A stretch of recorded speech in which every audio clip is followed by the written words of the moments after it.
Assalomu alaykum hammaga. Demak, Rossiyada prava olish uchun B kategoriyasi uchun 6-biletga kelganmiz. Birgalikda hozir shug'ullanamiz. 6-bilet. 20 ta savol. Что называется разрешенной максимальной массой транспортного средства? To'g'ri javob 3. Масса снаряженного транспортного средства с грузом, водителем и пассажирами, установленная предприятием-изготовителем в качестве максимально допустимой. Значит, допустимой deganni eslab qolasizlar. Вам разрешено продолжить движение. Qaysi yo'nalishda harakatlanishingizga ruxsat berilgan deyapti. To'g'ri javob 2. Прямо или обратном направлении. 3. Какие из указанных знаков разрешает проезд автомобилей к месту проживания или работы? To'g'ri javob 3. А, В. Что обозначают эти дорожные знаки? Yo'l belgisi nimani bildiradi deyapti. To'g'ri javob 3. Парковочное место, где возможна пересадка на маршрутное транспортное средство, автобус или троллейбус. 5. Разметка в виде треугольника на полосе движения. Uchburchak, polosadagi uchburchak nimani bildiradi deyapti. To'g'ri javob 2. Предупреждает вас о приближении к месту, где нужно уступить дорогу. Разрешается ли продолжить движение, если регулировщик поднял руку вверх после того, как вы въехали на перекресток? Gai palkasini yuqori ko'targandan keyin sizga harakatlanishga ruxsat beriladimi? Kir bo'lgan bo'lsangiz deyapti. Разрешается 1.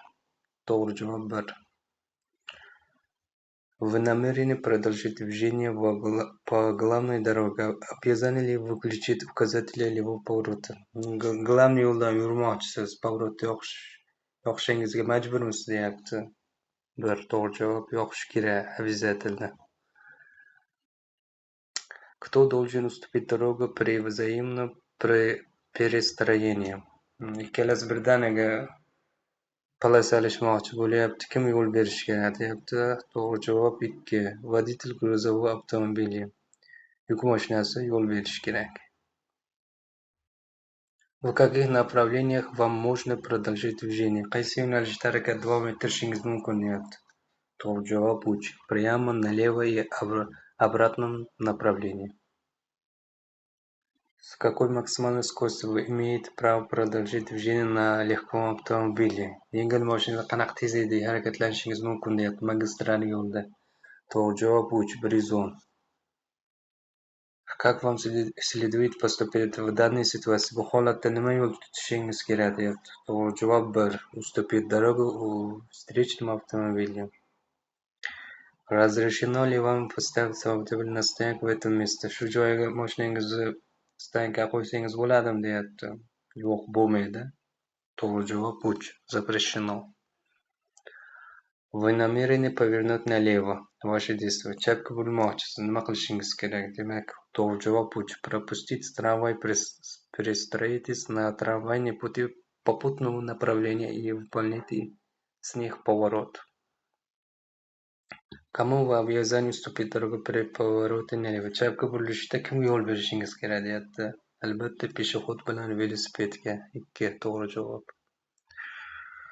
В каком случае вы должны будете уступить дорогу в автомобиль DPS? Anaqa DPS mashinaga qaysi holatda yo'l berishingiz kerak deyapti. Demak, to'g'ri javob 2. Qachonki uni sirenasi yonsa, eshitilsa va migalkasi yonsa. При приближении к остановившемуся транспортному средству включены аварийные сигнализации, которые имеют опознавательный знак перевозки детей. Водитель должен. Demak, to'g'ri javob 3. В каких случаях Случаях водитель mopedov нарушает правила. Qaysi holat moped haydovchisi yo'l qoidasini buzyapti, deyapti. O'qib o'tirmayman. To'g'ri javob 3. В обеих перечисленных случаях. 8. Эксплуатация автомобиля запрещается, если в верхней части ветрового стекла имеется прозрачная цветная пленка шириной более. Demak, to'g'ri javob 140 миллиметров. В случае остановки на подъеме и спуске при наличии обочины можно предотвратить самопроизвольное выскакивание автомобиля на проезжую часть, повернув его переднее колесо в положение. Spust yo'l подъемda oldi balonni qanaqa tarafga burib qo'yish kerak tushib ketmasligi uchun deyapti. To'g'ri javob bitta 1. A ga. Oxirgi savol. Установление факта употребления водителем вызывающего алкоголь и опьянение веществ определяется наличием в его организме абсолютной этиловой спиртовой концентрации, превышающей alkogol qancha miqdor bo'lsa hisobga oladi deyapti ekan. To'g'ri javob 2. 0,16 milligram на 1 litr вдыхаемого воздуха. Shu bilan biz 6 biletni tugatdik. Obuna bo'linglar kanalga va do'stlaringlarga tavsiya qilinglar.